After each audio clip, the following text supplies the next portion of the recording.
Black Independent, where we speak truth to power, unapologetically. For too long, the black vote has been treated like a given, but we're not property. We're not pawns. We are the descendants of those who built this nation.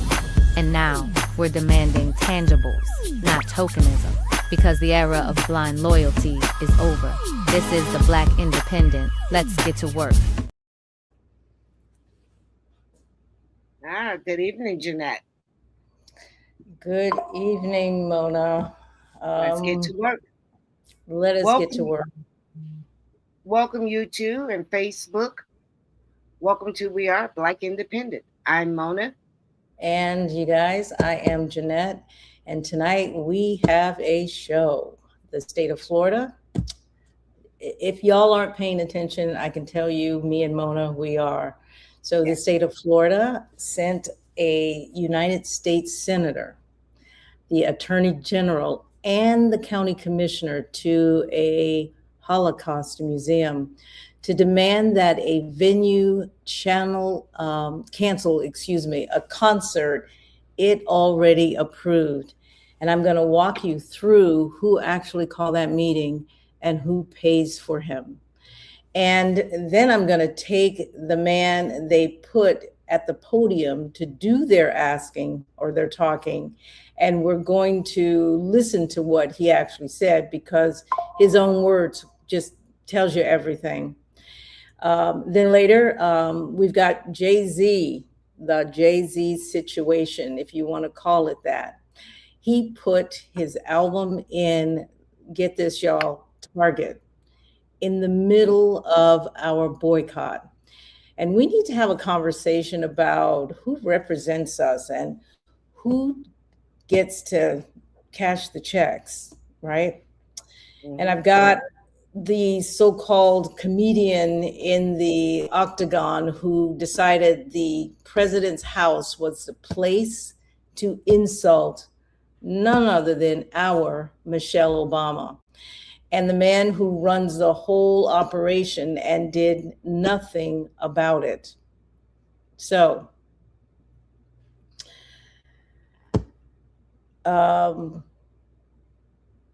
before anything starts, we put in, before we put anything into practice, we talk about moving our money. So we brought someone on tonight who built something for us, by us. When we say FUBU, we mean FUBU, and we can't wait to bring her in. So let's do that right now.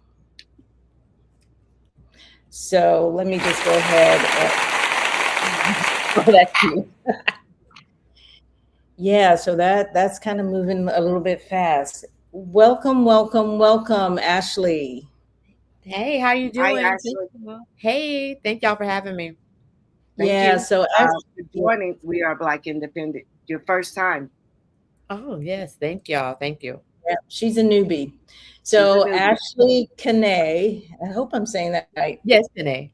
All right. Canay is a Tampa-based historian, photographer and videographer, entrepreneur and community advocate whose work has been featured by Essence Magazine, ABC Action News, the Huffington Post, and the Tampa Bay Times. I'm so proud of you, Ashley, because I remember you walking the halls of Blake High School.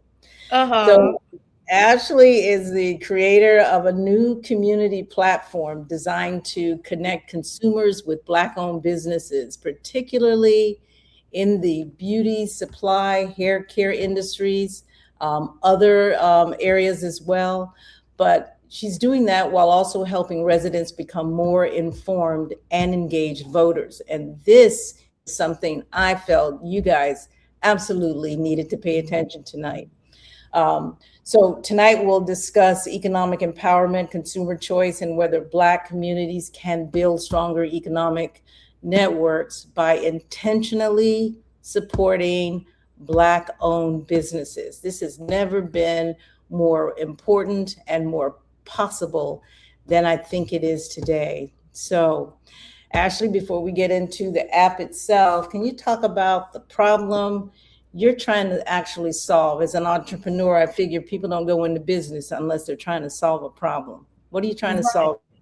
And yes. So the problem that we're trying to solve right now, part of it is exposure. Part of it is being intentional with our money and supporting these Black-owned businesses that need the money because they don't have access to as much resources. Some people say, well, I'll take out a business loan. Everybody can't do that. And there's a lot of overhead costs and fees. So in my head, I was like, the best way for us to, um, we are marching, we're moving. I know that's right. So the best way for us to move, I felt like, was okay. Let's put something together that will help push people in the direction towards these businesses. And right now, what is popular and popping is the nail industry because a video came out. If you haven't seen it, go Yellow Jackets. A video came out where, and I don't know where he's from, but he looked like he was from Asia. An Asian man came out basically challenging us and saying, "Well, you don't have to come to our nail salon." So we were like, "Challenge accepted." All right, So wait. I know that I have lost that video, but you know what? I think I can bring it on. That very video that you speak of. You're ready for it? Please do. Right? Get rid of the Chinese. Let me take them back. Asian businesses. Get rid of the Please do. Jordans, you guys. We'll get rid of the Chinese food shops, Can you hear it? dry cleaners, the laundromats. Let's get rid of the liquor stores as well. All your college Get rid of the Jordans you guys wear, the the Nikes you wear, electronics in your the house, shower caps, the the Sony, Hondas, the TVs, Hyundais, your all your sound car system, electricians, microphones that you guys the electronics in your house, the Sony, the TV system, your sound system, the microphones that you guys use to rap and speak about awareness for the Black culture and the hip hop culture. Where do you think that's made in? That's made all in Asia. And here's another thing for you guys. You guys want us to leave the neighborhood so bad? Oh, Asian people are not neighborhoods? We're in white neighborhoods. We have our own Chinatown. We have our own Koreatown. You think we really need you guys to benefit off and make money? A lot of us do go to college as well. You're being outworked by immigrants who barely speak English. All right. The thing I Threw the hate, challenge out. yeah, the thing I hate is that he's getting so many hits on this thing. But go on. Well, he threw the challenge out there, and we accepted. And we need to do a follow up because there's a lot of people are going around to the nail salons, the beauty supply stores, and saying they are empty. So That's what I hear. it's not. Yeah, it's not. It's not going to be. I would like it for not to be a boycott, more of something that we are intentional that we will continue to do moving forward. right, I've seen. And you're saying the Black-owned businesses are empty?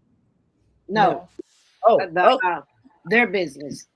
okay. I was like, oh, what's happening? Okay, No, their business. So the challenge is working. He told us he thought we wasn't going to do it, and people are doing it. yeah, You know, we are, less than and two. I've been watching Lulu's nail salon, the nail beauty and nail bar. I've been watching their Yeah. stories. They are full, and I'm like, I love it. Yes, So love it. I love that for her. And I guess the story but how I ended up in there. I had an event that I was going to on Saturday, and my boyfriend was like, "Get your nails done." He's like, "We're not going. Go find a Black-owned one." So I was like, "I don't know if I'll be able to find one because usually you have to do an appointment and yada yada yada." Right. So he's like, "No, you can find one." So I found Lulu's. They take walk-ins, and clients that go to the standard Asian like nail salons. It's walk-in. Right. That's the Just walk model. up. That's the Yes. business model. So Yes. if Black nail salons want to enter into that market and get those clients, you have to have people present and ready and willing to do people's nails and feet. That's how you're going to get those clients. But if you Right. oh no, I don't do this and I don't do that, you probably going to lose them. So you got to catch this wave while it's waving and go ahead and take in those clients. So I ended up going to Lulu's and I just was taking a video. I was getting my feet done, and then he called me. He was like, "No, get your nails done too." So I was like, "Well, since I'm getting my feet and nails done, I might as well just get a video." So I was taking a video, and I shared it, and it just blew up. Yeah. So I was like, "Well, while y'all are here, y'all might as well support the other businesses too." So that's how Yeah. we got started. Well, that's beautiful.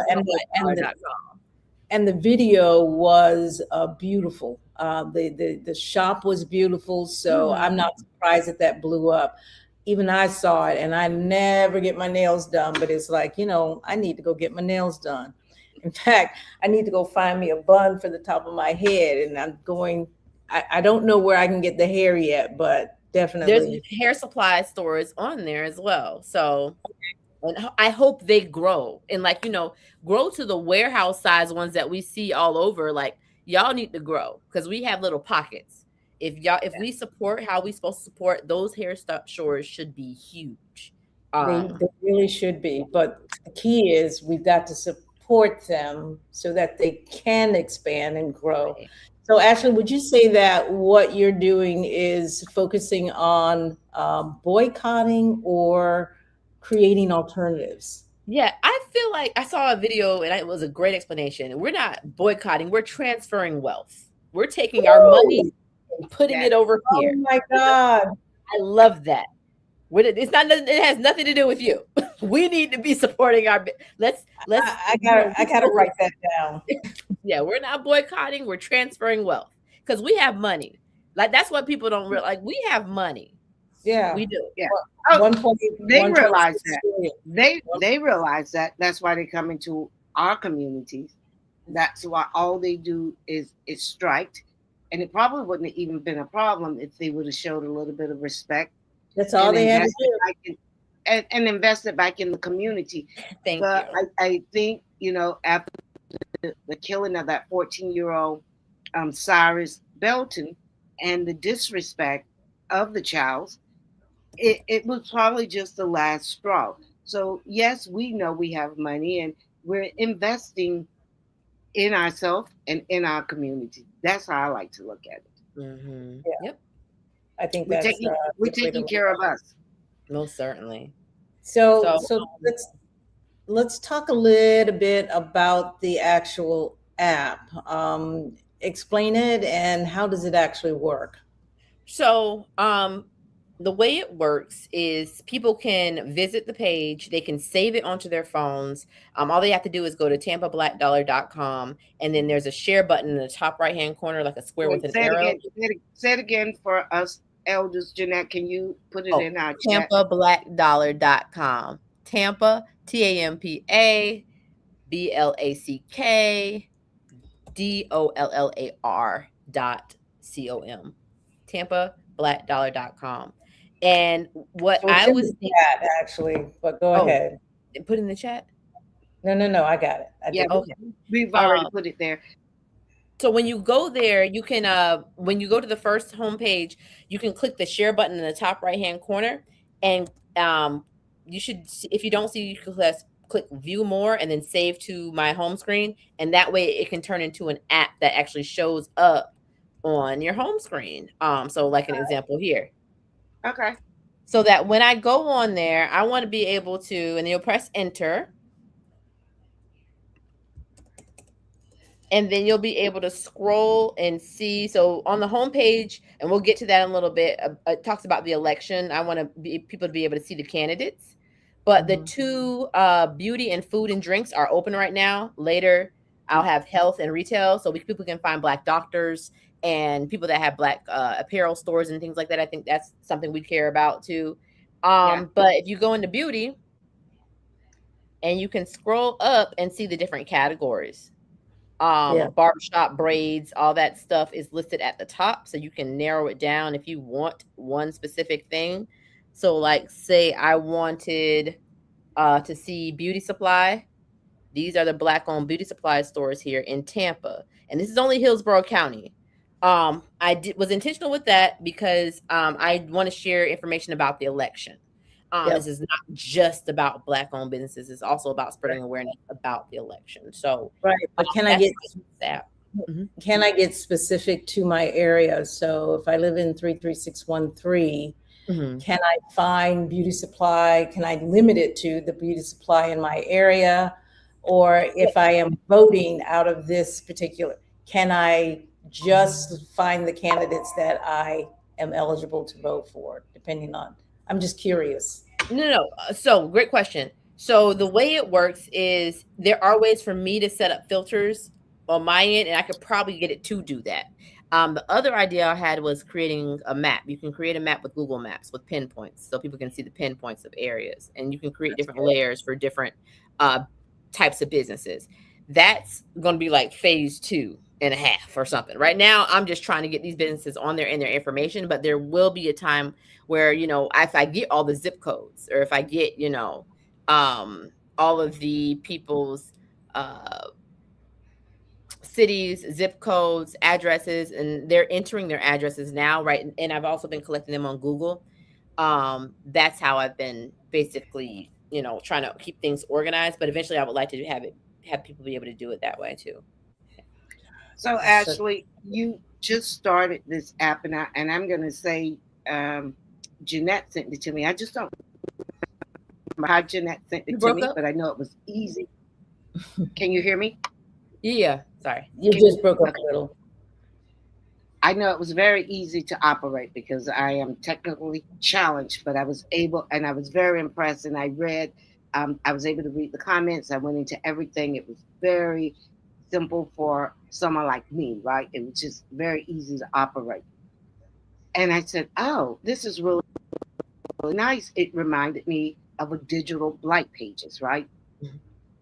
And one of the questions I had, is it a fee? It is not a fee. It's free right now. And the reason why I made it free is because I'm in the building stages, and especially during this time with Juneteenth coming up, I'm like, I just want people to be able to, find these businesses. They're about to get ready. You want to get your nails done. You want to get your hair done. You want like this beauty was first. That was the first thing that got put out. And then I put out restaurants next, because we have a Juneteenth festival coming this weekend, right. Raymond James. So, there may be tourists in town. Hey, and I've had some of my friends, I'm going to send this to my friend. They're coming in this weekend for their birthday, or they're coming in this weekend for this or that. Yeah, send them the website. That way we can, they can patronize one of these businesses. Now, there is nowhere for people to rate or rant or put their comments. If they want to do further investigation, they can go onto the people's Instagram and look at all that. But there will be no bashing of Black-owned businesses on my page. So I'm not taking. That's on purpose. Yes, that's on purpose. Do your own research. Figure out if that's where you want to go. If that's your vibe, then go there. But we are trying to. I think in one video I was explaining, like, when we go in these places, please don't complain. Like, some people are growing. There's growing pains. Some have been in business longer than others. And, if you can give feedback respectfully. And so, Sure. Mm-hmm. And I think I'm a business owner, and we do appreciate it. But what we tend to do when we have an issue, let's say at a restaurant or even a nail salon, you could go in these places, and people that don't look like you disrespect you, and you continue to go by, you never say anything. And we tend to hold us at a different standard to hold everybody else. We can't ask for favors, because you don't ask them for favors. You can't ask for a discount. The price is the price. So we have to be able to do that. Yeah, I think this is a good thing you're doing. Yeah, I think it is excellent. And there's other people that, and I do want to, standing on the pillars, like, Miss Candy Lowe has her Black Business Bus Tour. People that have done this work for businesses that I may have not been in contact with, that have been here in Tampa for a while.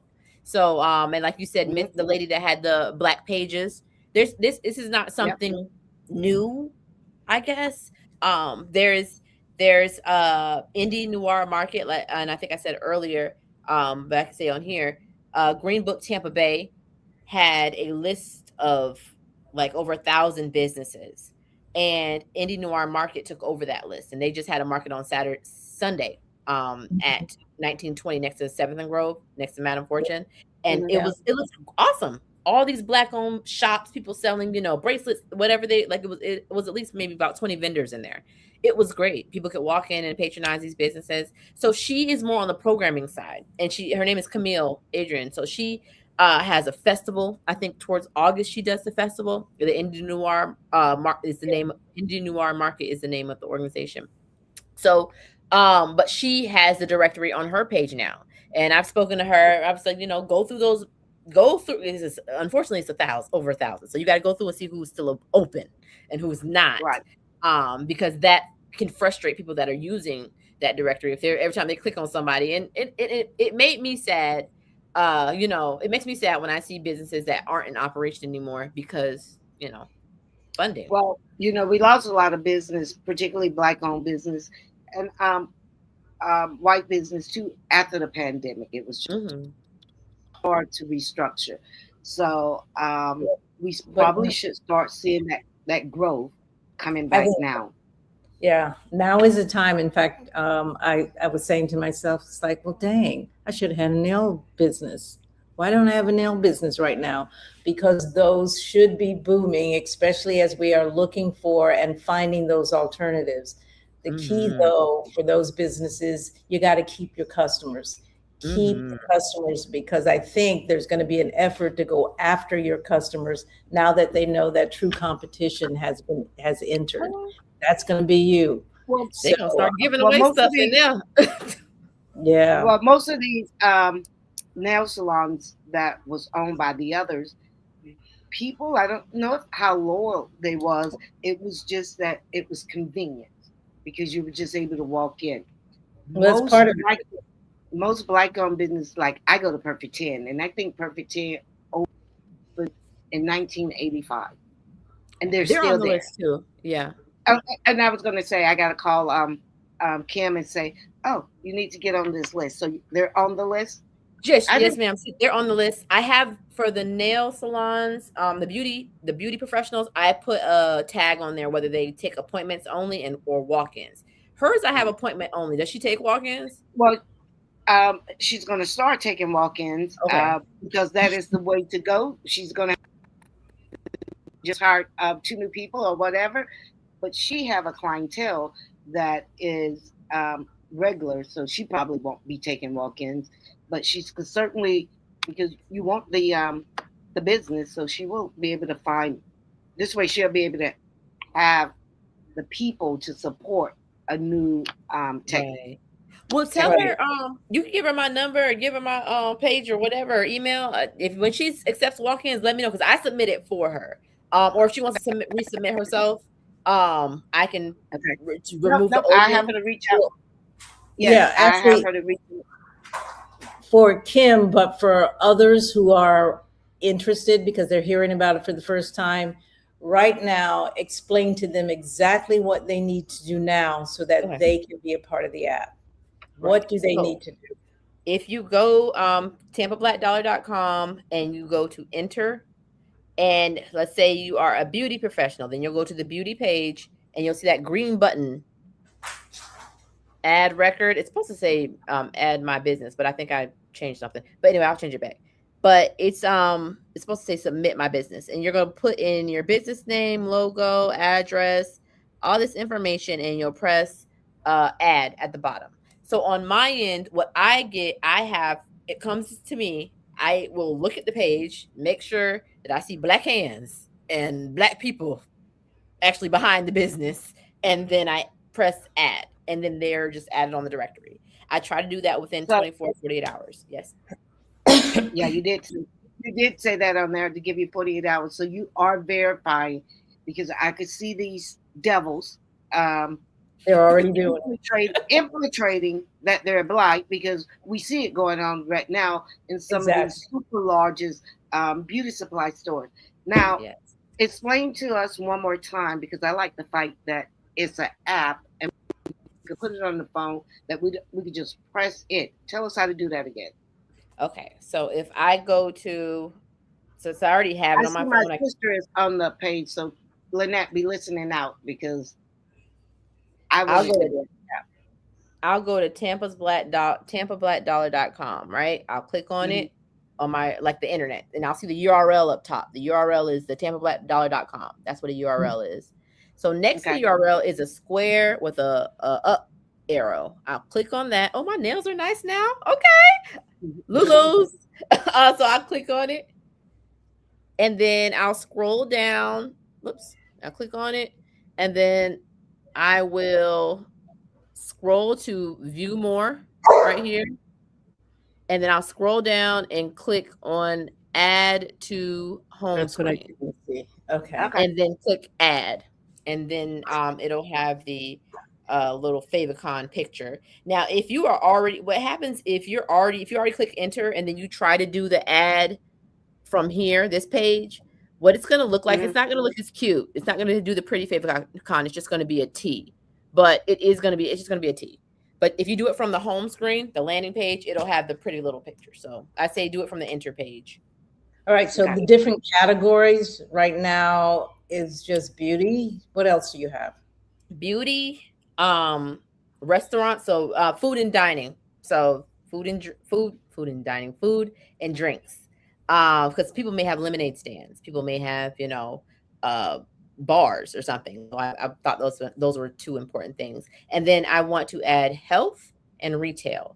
Health, because people are looking for Black doctors, primary cares, Black dentists, therapists, things like that. So I think that's important. And I'm looking for OBGYN. So like things like that. I think those are important for us to know, the people we need to know about.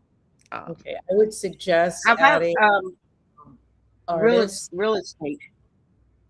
Yeah, before we get to real estate, artists. Oh, artists, yes. Oh, so that's what all the other things. So I'm a photographer and I'm not on there. So all the other things. I say with that, for right now, with this phase 1 piece, I'm telling people to go to Indie Noir Market and add their things there, because on that page, it's kind of easy to navigate as well. You can go to Indie Noir, no E, market.net, and you can add your business, a profile that you can edit it yourself if something needs to edit. So I love that about it. And then if somebody types in artist or somebody types in photographer, it lists all the people. Now with their list, it is all of Tampa Bay. So you can be in St. Pete, you can be, up over in Polk, you can be like, so, but with this one, it's specifically, I'm trying to keep it within Hillsborough County. Right. Okay. All right. So artists would be a phase 2. Yes. I don't know. Right now, I am focused on those 4. And then if I went outside of that, I think the next thing I'm trying to think what people ask for. And people ask for event professionals. They ask for. Yeah.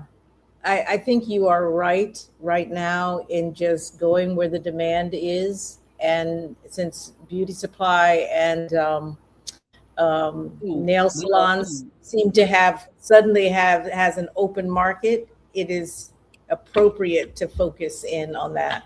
So I absolutely love what you are doing. And I don't know, I want to thank you for joining us. Thank you. And y'all need to vote. So, last thing on there, you can see the candidates.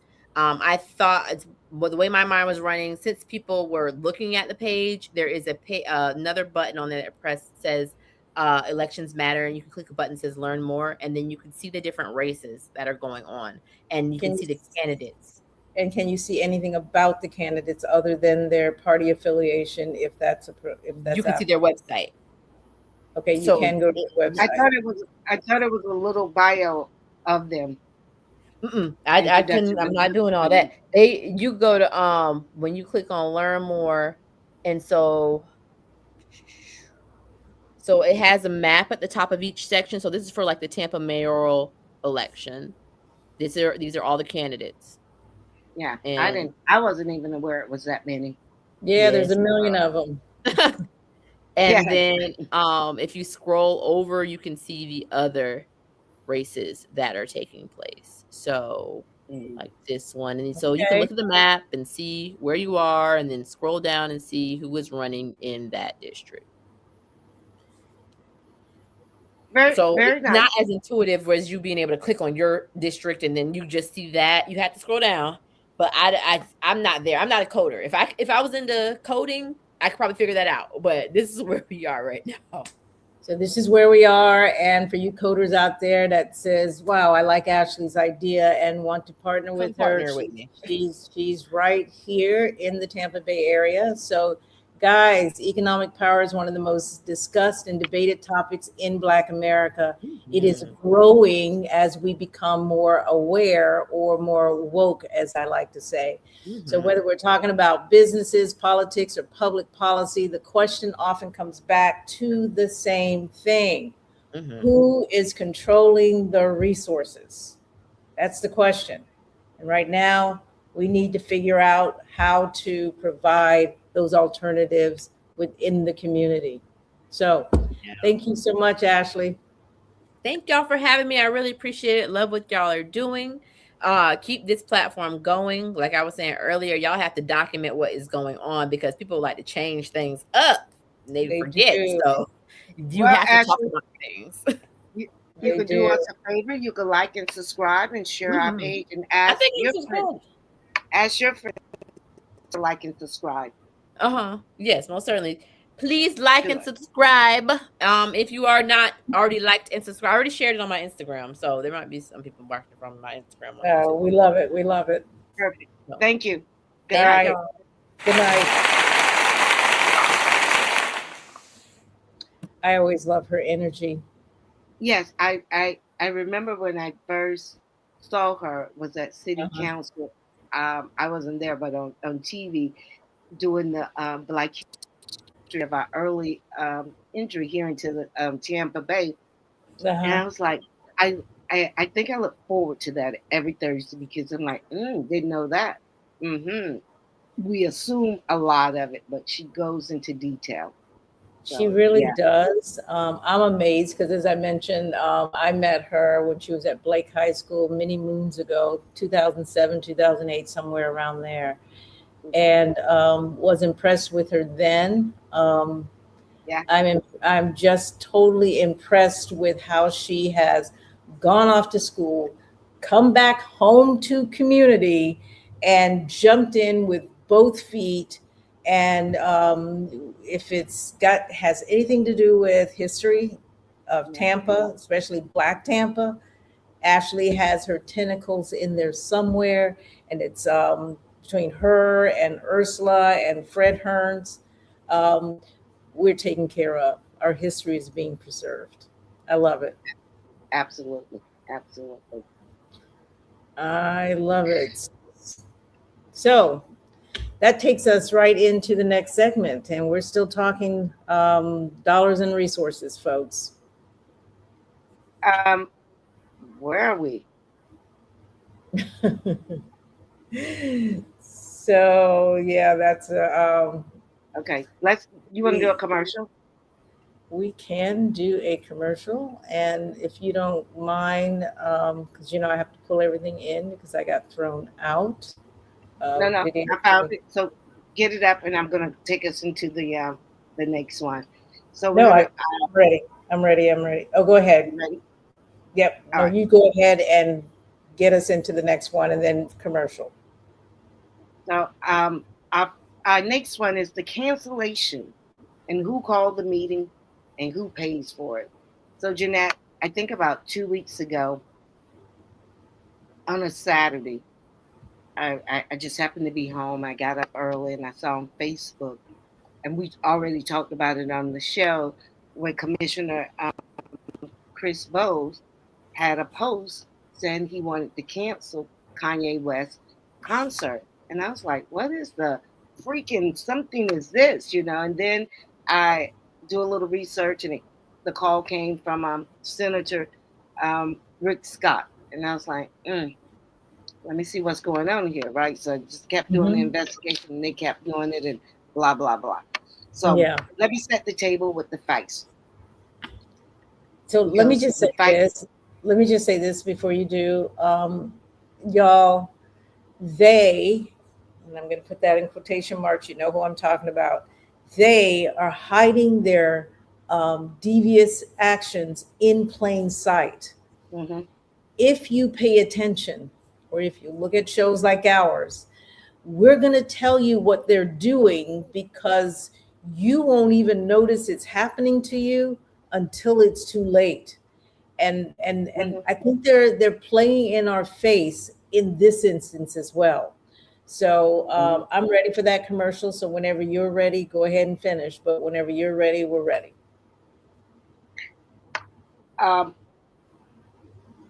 We're just gonna deliver the fights. But before we do that, but we can stay on time on point with our commercials, because these commercials are paid commercials. Let's go with the first one, Jeanette. Okay, here we go. Travel will set the perfect itinerary, and off you go. At Ready, Set, Go Travel Agency, we specialize in all types of trips. Whether it's a family vacation, a girls' trip, or a quick getaway for two, we've got you covered.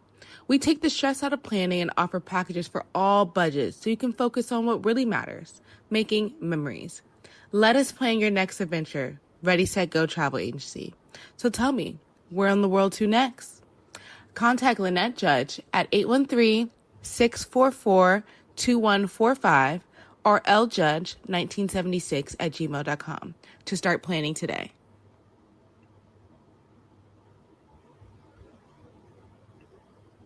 So, Jeanette, I don't know. I made a statement on whatever page I saw what the commissioner had wrote from his statement. So I made a statement, and I was going to keep doing more. I was going to leave it alone.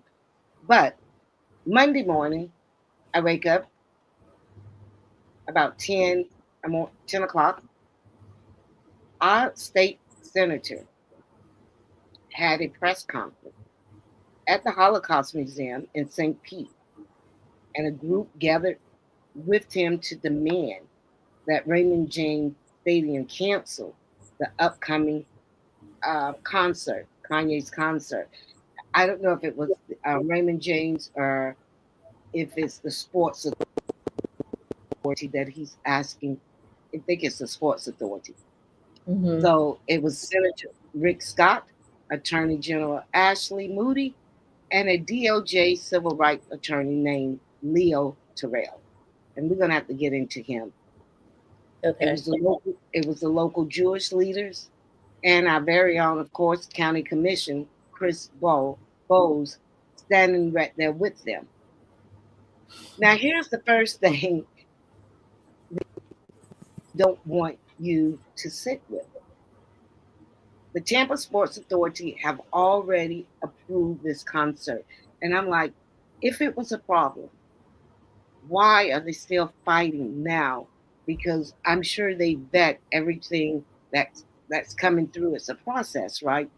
We hear it all the time. We've heard it has been things that have came to, say, the convention center or the Raymond James, and I could think of Charlie Kirk, recent one, right?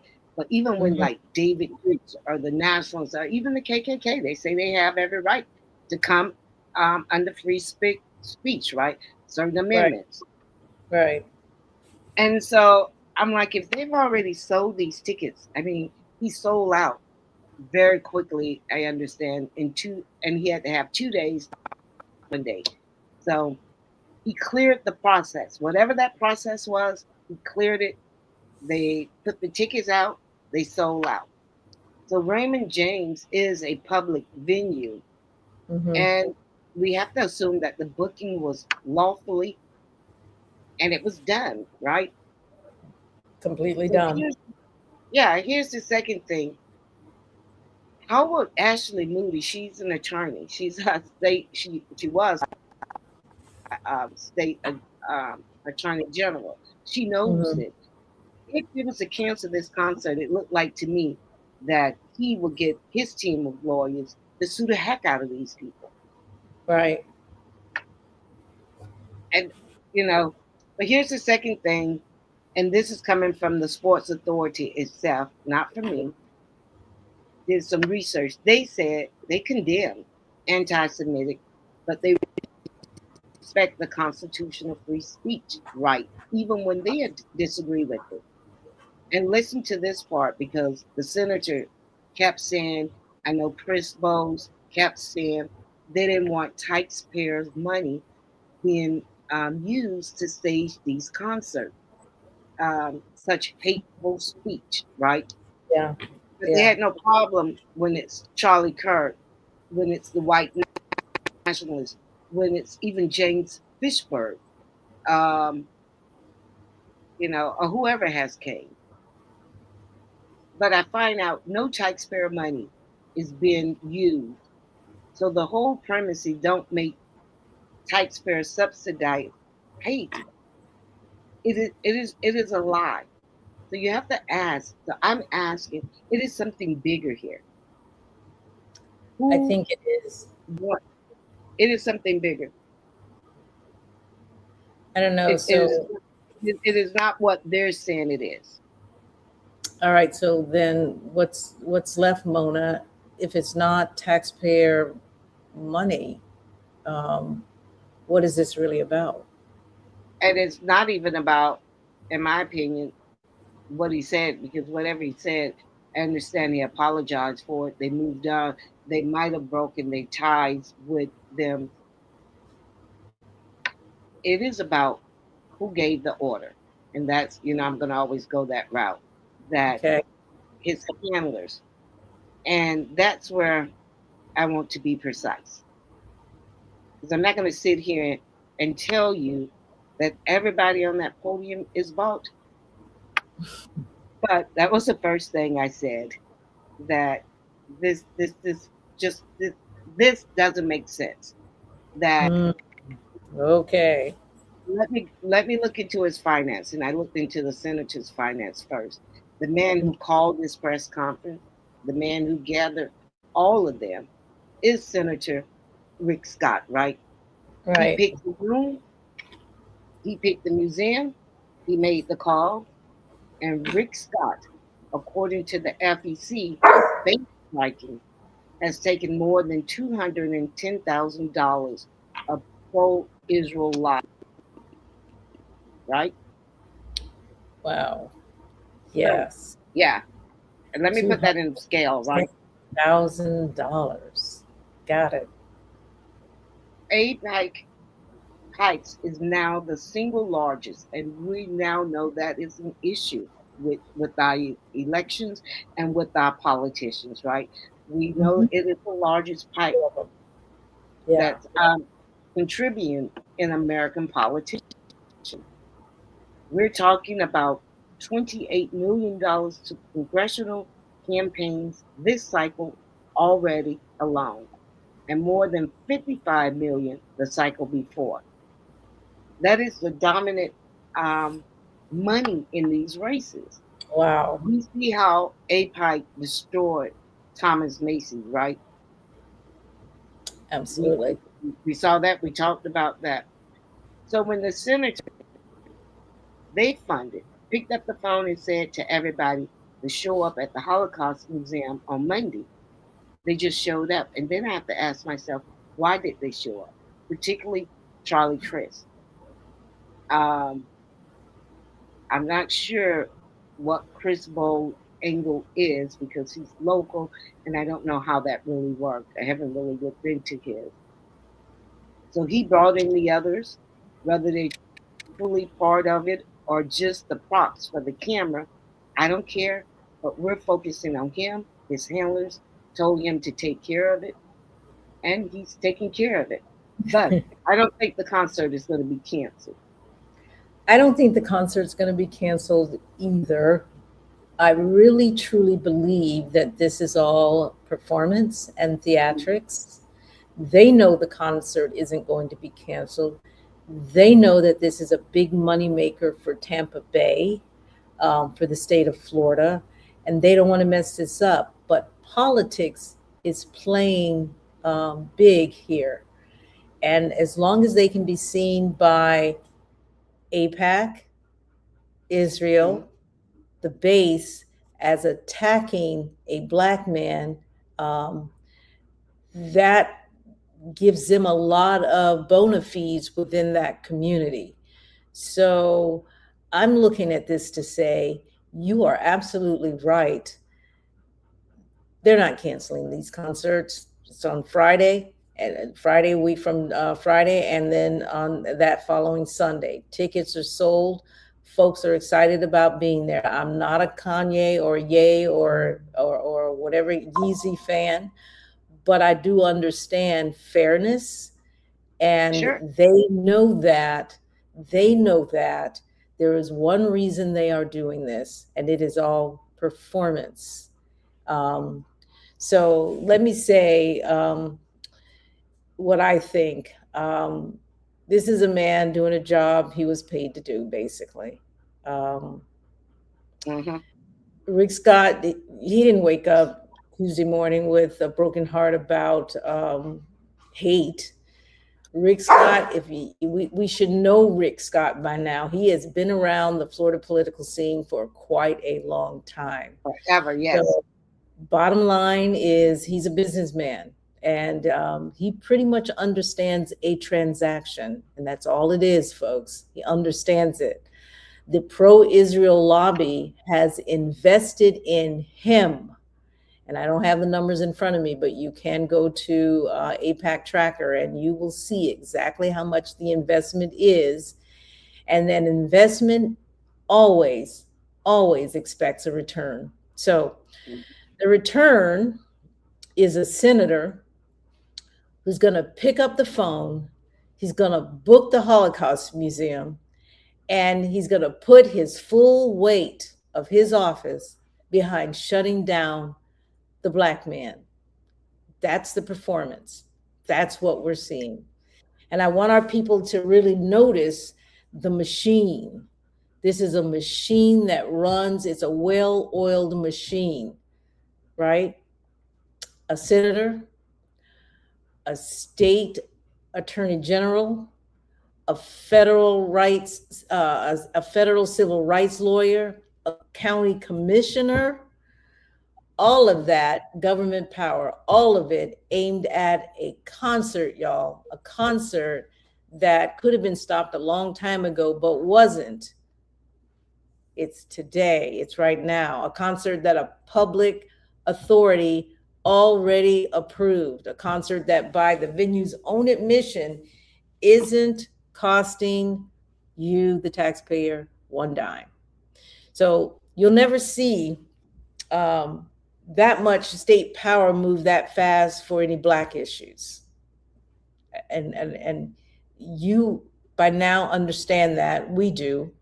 White Yes. people by now need to understand that that's what we understand, and that which they see is real. When we say racism is alive and well, this is what we're talking about. So when our churches get shot up, nobody books a museum the next morning. When our neighborhoods get over policed, right? No senator flies in, nah. But when Ye books a stage, is it Ye or Ye? I think it's I Ye. I just think Kanye. Yeah. Yeah, that's why I'm like, is it Ye or Ye? Because he went to Yeezy and now it's Ye, I think. When he books a stage and suddenly the whole apparatus of the state of Florida finds its conscience overnight, and they're right there standing shoulder to shoulder at the Holocaust Museum, and the venue is not by accident. It was Right. chosen on purpose. So that tells you the conscience was always for sale. It just got activated by the people holding the receipt. So I don't know what else to And say. It is what it is. well, the Jewish federalization is the one I believe is putting the smoke or the fire under the senator. And so I don't think the senator picked the location. They picked the location and said, okay, we need to do the press conference here. And I Mhm. believe they said on the day of the concerts, the museum will be open for free for visitors, you know. And Mhm. that's all well and good. But I think what they understand is the people are losing interest in Israel and what they're doing in the genocide, in the apikes running this country, running our politicians. People are pushing back against that, and they could see that in their favorableness is dwelling. And I say this is nothing more than a stunt because Exactly. it is nothing that they could do about this. Exactly. That's what I'm saying. Yep. Yes, but I really want to. But what I don't understand, I can almost understand what I don't know. I don't know if I can understand it, but what I cannot accept is when I saw the because I watched the and I'm glad I kind of watched the press conference, and it Mm-hmm. was all of I think what caught my ear when the senator was speaking and he was going over who all was there, and he said Pastor Tom Scott, and I said, what the heck? So I'm thinking, Oh, Tom Scott, and I believe that was the only reason I watched the video, right? And mm-hmm. I should have known that they didn't say Bishop Tom Scott.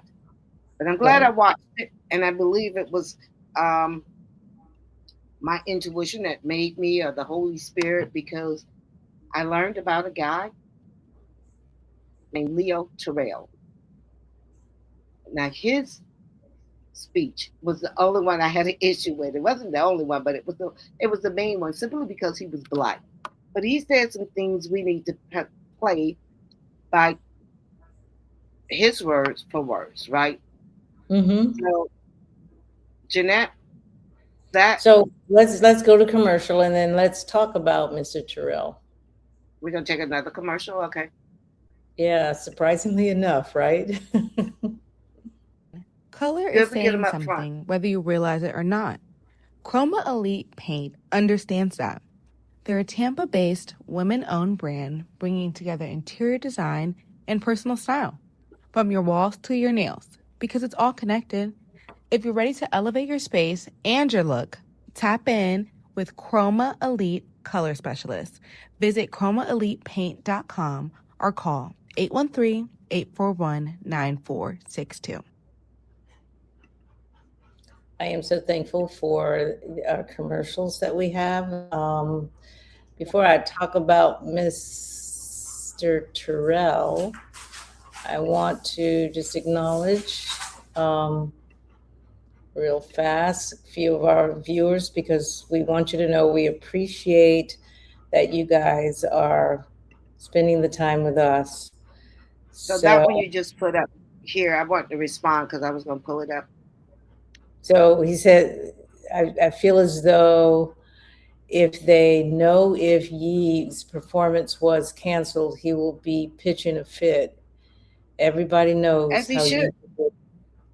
Yeah, of course. as he should be. He signed the contracts, they approved the deal, he paid whatever he was supposed to pay. They cannot cancel his concert just because they don't like, and it is not, I don't believe it's anything that he said. Okay? I don't even believe that. They were just fine when he was saying all of the anti-black, anti-everything else, as long as they was making the money off of it. As They've long as made a it's lot. anti-black, that's true. True. They've made a lot of money off of him. His manager, I believe, is Jewish. Um, the, the companies that hold his record is a Jewish Hmm. company, Hmm. and some kind of way they all fell out. And this is, I believe, the issue.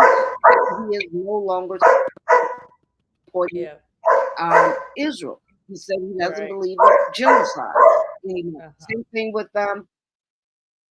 what Candace Owen, all of these people. As long as they're doing what they wanted them to do, they didn't have a problem with it. Same thing with Charlie Kirk. They didn't have a problem with Charlie Kirk, and a lot of his funding came from these same people. But as soon as Charlie Kirk said, "Yeah, I don't believe in killing kids. I don't believe in this. You guys are doing a genocide," but they had a problem with that. Now I don't know, and nobody still knows who really killed Charlie Kirk, but we know it wasn't Tyler Robinson who killed Charlie Kirk. That we know. So It isn't about anything that he said. If they had an issue with anything, we could remember when you remember, I believe it was the first term when Vice President J.D. Vance, he wasn't a Trumper. And he said something to the effect. He said he referred to President Trump as Hitler, some form of Hitler. I can't remember the exact phrase he used. You remember? Do you remember? You're on mute, Jeanette. Jeanette, you're on mute. It's that Moses was out talking me earlier, so I had to mute myself. Yeah. But yes, I do recall that prior to him becoming a Trumper, he definitely did refer to him as a Hitler. Now, I don't remember the context either, but the fact is he did. And as they are able to do, they can flip on a dime. Right. Yeah. He could say whatever he want. Charlie Kirk could say whatever he want. And I guess Kanye could have said whatever he wanted too, as long as you stayed inside of this box. Yes, you had to stay in the box. So it is not about, he referred to himself as Hitler, because you got Elon Musk now going around doing the Hitler salute. Yeah, there's a plan in the background of white America that even a lot of white Americans don't really know about, but there is a plan. And they, even though J.D. Vance, for example, was on the outside, he bought into whatever it was that plan was and decided to become a part of it. So they are growing that group of folks who are trying to take over America in a way that is counter to democratic values. And that's what we don't see. We see it, but we don't see it. I got to put it that way. And even as we talk to local candidates and they talk about the associations they're joining and so on and so forth, it's like, we see it and then we don't see it. Because what you're saying is you telling me you don't see it, but you see it. We know you do. Right. We know you can see what I see. So it's an interesting thing. And the thing about what's wrong with Black America and what has always been wrong with Black America is because when we see it, we tell you we see it. Mm-hmm. And we don't play that game of pretending something is that isn't, which makes it difficult for them to build an America that caters to the rich and whatever else. Because if it's wrong, we're going to tell you it's wrong. If it's up, we're going to tell you it's up. We're not going to believe what you say. We're going to believe what we see and what we experience. That is not white America. That is not. I think that's And for Black people who try to assimilate Asians, what have you, into white America, you play that game, but you play it with the full knowledge that you are playing that game. And that one day it's going to backfire. And I think that's the problem with most of us. Yeah, they're betting that it won't backfire. We can't accept that.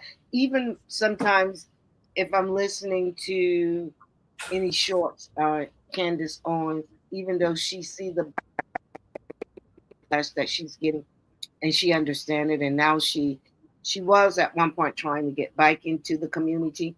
Yeah, I think she understands. Well, I think she understands that's not going to happen. And I saw something where she made a reference, and I said it's always interesting when she's trying to make a reference about something that's wrong on the right. She want to use something that's wrong on the Black. So that's the problem. That's why you over there now, and that's why you're going to stay on that island by yourself, because why did you even have to interject us into that conversation? It just wasn't necessary. But it was Yeah. to make them feel a little bit more comfortable, to say, see, I'm fair. Yeah. Yeah. So, There's, and that's what I saw with yeah. this Leo character. I was like, God, I just can't stand these people. You can't be trusted. It's very hard to trust um, a lot of them that, including Black folks, and probably especially Black folks who are No, writing. I'm talking about By the black way, folks because yesterday I watched Django. I had not watched Django before. you never Have seen it. No, I know about it, but I don't have the patience for generally sitting down for movies 2 and 3 hours. I don't have the patience. So I get the gist of what it is. I might read up on it, and then I say, okay, I know enough about it to have a conversation. But I actually watched it from, not the whole movie, from the dinner party to the end. Oh wow! And No, you got to see it from beginning to end. yeah, I will at some point, but I Okay. decided to go online, find the dinner party, because I wanted to see how how Stephen discovered that the two knew each other, and Mhm. how he orchestrated that ended up having his massa killed. And I was Mhm. most interested in how he was responding to that moment. Mhm. And I was equating that with today's Black man who feels whatever white people that he's surrounding himself with, or that he surrounds, how they feel. And it reminds me of Tim Scott, when after he didn't win the primary and he and Trump were standing in front of a mic, and he said he loves Trump or whatever he did, which was very, very Stephen in Django. Right. There's a lot Right. of those people, and there's a lot of those people. So those people are very hard to trust. I do not trust anyone who praises DeSantis, who praises Trump, who praises Byron Donaldson, Donalds, excuse me, who, because I want to know and walk within the community, and I cannot trust you Right. because what's going on with our children, what's going on within our community, is the direct result of a vote you decided to make. And then, so when you go in to Those would try be to the ones fix that would that, sold us to. yeah, when Those you are the go in same to people try to that would have fix it, sold you us to our spokesperson, enslavers. say it again. I'd say those will be the same Negroes who would have sold us to our enslavers. That's exactly it. So when I looked at Mhm. Django, and I will watch the whole thing at some point, when I looked at that, but then I also decided I'm going to look at, and then maybe a few hours later, I said, you know what? Here's a movie, Harriet Beecher Stowe's Uncle Tom's Cabin. And people get mixed up with Uncle Tom because it's such a negative, but actually I understand that from when I was in school, that it's really not a negative. Right. It's really not a negative. So I watched that too. It was in 1987, and oh my God, if not Fishburne, but my guy, I forgot his name, who played it, who did the Super Bowl with Kendrick. He played in both movies, and he did an Oh, excellent job. yes. I know who you're talking about. Yep. Yeah, he did such And, an excellent job. and Excellent job. wait a minute. I remember when I first saw The Color Purple, and I think it was Mhm. our whole family, me, my brother. God, you got to think of his name because he played in The Color Purple, right? And my brother says, "Well, he did a good job, Mona." And I was just like, "Oh, I could not like him anymore after that movie. He was just so." Yeah, I Kevin says it's Samuel Jackson. Yes, Thank you, Samuel Kevin. Jackson. Thank you. And I used to like him in all the action movies and everything. Oh, But I love him. he was so mean and heartless in The Color Purple, and just That and I was just he didn't play. He didn't play yes he that. did. Was he Mister? Yeah. Uh, no. Oh, That was Danny Danny. Glover. Okay, Danny Glover. Kevin. Okay. I'm gonna Danny have Glover. you. If I got a Danny Glover. team for Jeopardy, you're Okay, on my Danny, team. yes, Danny Glover. Okay, because it's I can't look at Danny Glover anymore. They play the roles though, and I know, but they play the it was just roles. something. Oh my God, I couldn't. They play the role. But I guess the I don't, point that I'm and I making don't is like dirty, nasty old men like that. And I mean, okay. I just But didn't know anybody like that movie. I but hadn't the seen point anything. I got you. But the point that I'm making is that we can look at a lot of the movies, if you will, that are depicting what happened in slavery during Yeah, roots, all of that. yeah, And you can see an adaptation of those same sure, behaviors sure. today, whether you Today, decide to be a freedom fighter, whether you decide to be whatever it is, or whether you decide to be a total sellout. And that's what I'm going to call it, whether you right? decide to be the house Negro, I mean, because these people are definitely Yeah. that. And I mean, and poor things. I don't know. I don't understand how they don't understand. I don't understand how he could But look they himself in do the mirror. understand. Him, They him but Scott. they do understand, but they have chosen the path of least resistance. And it is buying into, rather than a community concept, they're buying into an individual capitalist concept, which is counter to the Black community. It just is. And I And wanted when we buy into it so much so that when my master's sick, I sick, we sick. And I forget where I got that from, but it's like we eat the slave says we sick, master, because the master is sick. That's what it becomes. or our house is burning down.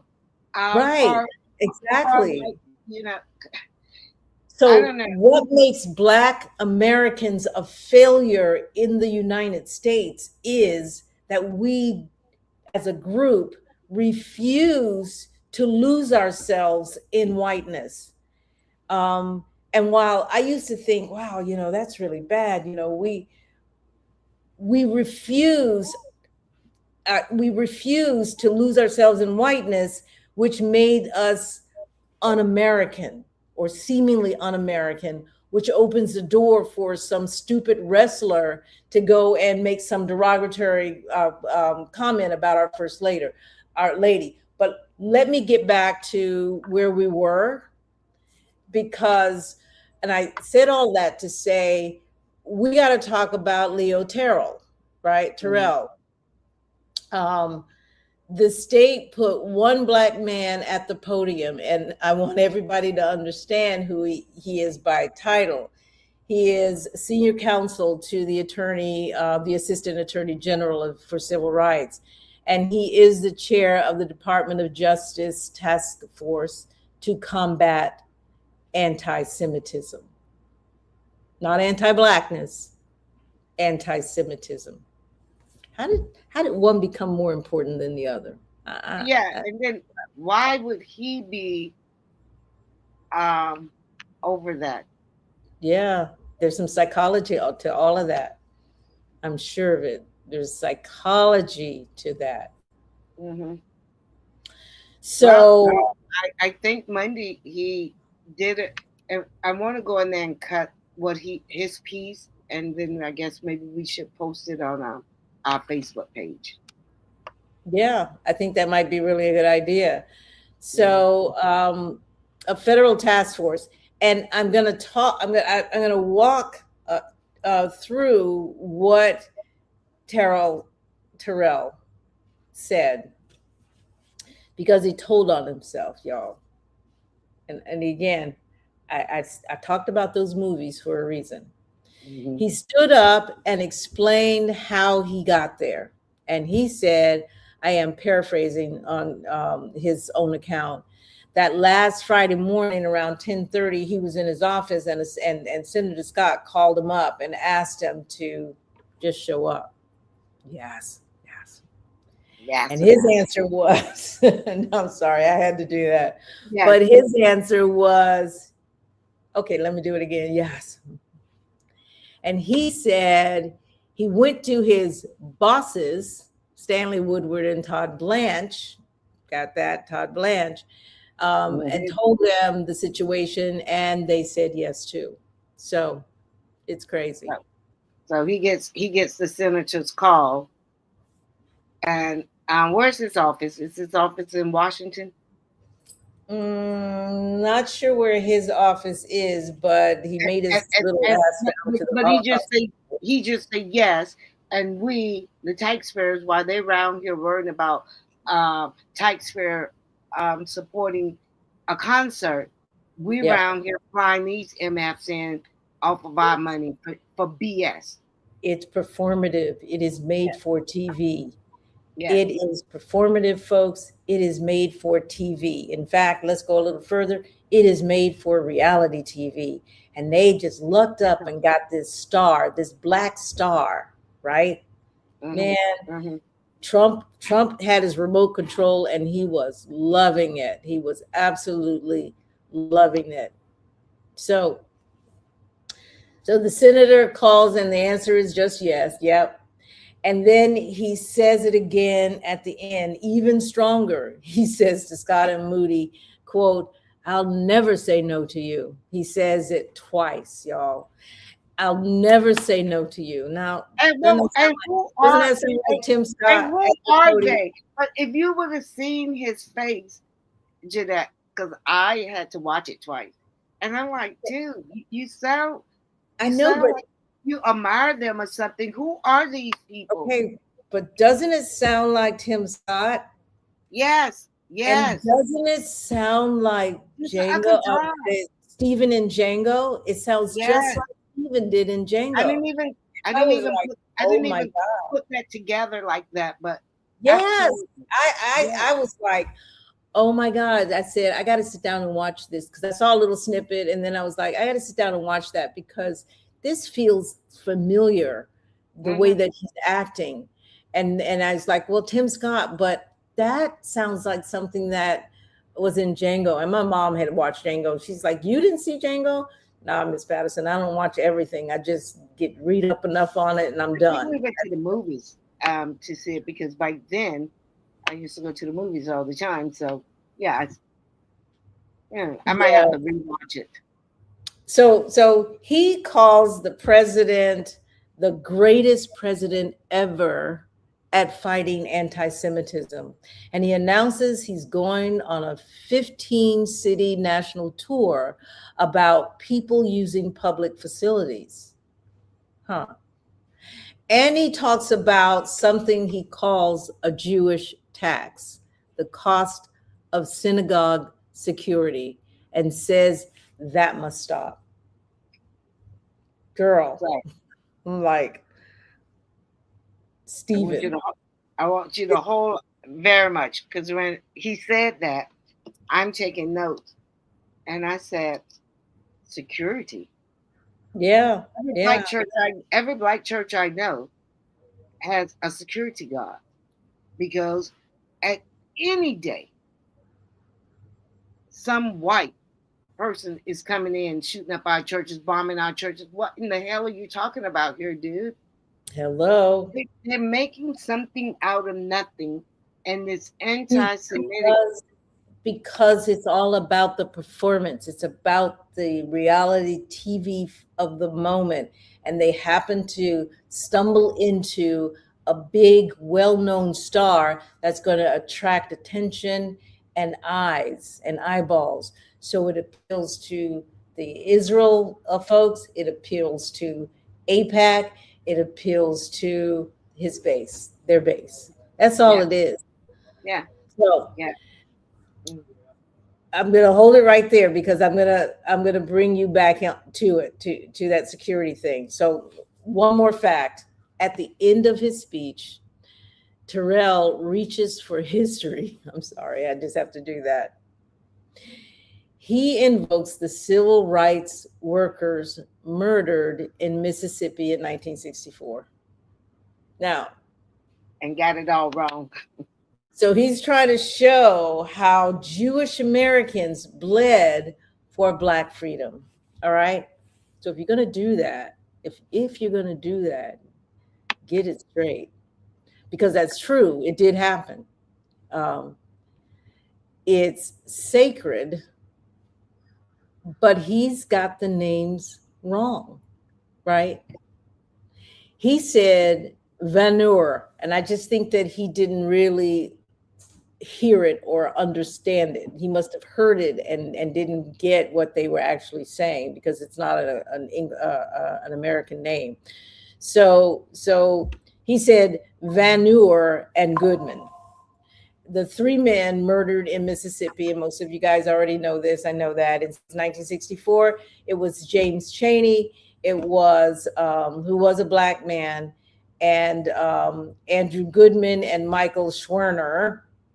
See how we could get that mixed up? Who were Jewish, and he used their details as his credential and couldn't get their names straight. So, And look, I'm still tying it to Tim Scott. Actually, I can bring in Byron Donaldson, Tim Scott, Stephen, and Django. mm-hmm. Clarence Thomas, all of them. Yes. So I'm hearing some information and some chatter that I'm supposed to be trying to follow, that Jewish people either sponsored or was part of the slave drive. Are you hearing that? Or have you heard that?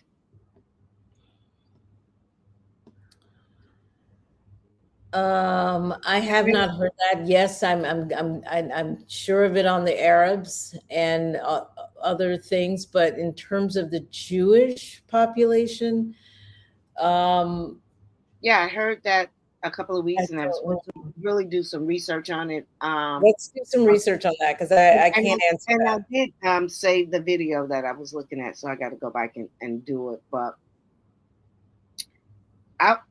But Jeanette, when I was watching it, I want to ask the brother, who speaks up for anti-blackness? Who speaks up for our pain? Yeah. So I'm gonna keep this on his words and his hypocrisy here. He said fighting anti-Semitic is a Western civilization issue. A Western civilization issue. Brother, I'm like, brother, what are you talking about? He talked about the Jews tax for security at the synagogue. Mm-hmm. And black churches have paid that tax. And the first thing, and I know he's talking about present, and I always take stuff from the beginning to the present with us, right? Because they always like to talk about the Holocaust, right? We didn't participate in the Holocaust. You won't find our hands dirty nowhere in any of that. Now, if we find that their hands was dirty in bringing us over here to enslave us, that's going to be a problem. But well, I think though, I'm trying to think through your question. And if you look at the financial systems being built at that time through the Rockefellers and I want to say Chase, but you've got these rich Jewish people that were controlling and funding the wars and funding likely shipbuilding and things like that.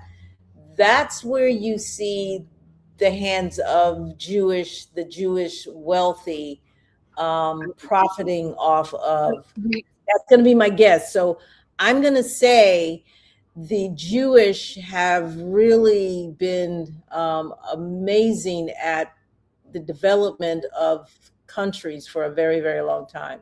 And I would imagine shipbuilding and things like that, if money needed to be borrowed for anything, insurance companies, the whole 9 yards, the Jewish had a hand in that. And that's not me being anti-Semitic, folks. That is me trying to get to the facts that they are not allowing us to either discuss or try to get to the facts on. No, I mean, it is the truth. And when you think about it, yes. But, and yet they want us to bow down to them. They want us to do when they want us to be They love to say, well, we was part of the civil rights. Well, maybe Yes. so if you was part of bringing us over here, if you was funding us to be here, if we're here because of you. Yes. And I think So that's what it is. that you might have found a little bit of conscience there. You know, um, did you say, did we get any pushback when, what was the guy named in maybe North Carolina who shot up came into the black church? I think it was for Bible study. Ruth, Dylan Ruth, yes. Yeah, that's it. Good, good, Um, good. who slaughtered 9 black people, right? Yep. I don't understand black people like him. I wouldn't take that job. Why would he take that job? Because he just looked like, You know why he takes that job. yeah, I know, but I'm just saying, you're weak. And who is his family? Who is his children? Who is his wife? I could not be proud to call you my father, my uncle. I would disown you. But they walk among us today. They walk Yes. among us today. Yes. And I have So to disown those type of people, those type of black men, particularly black men. I cannot. And the way he was up there just buck dancing, like he was buck broke. Really. Yeah. It was, I was like, oh, we really got to talk about this. Yeah. And when he said, like, he couldn't come up with anything that the Jewish people have paid a huge tax because they're spending all this money on their synagogue. Well, I say the Palestinians. I say the Muslims are paying that. I say African Americans are doing that. I think all churches have to be guarded at this point. I don't know about the Catholic Church. Yeah.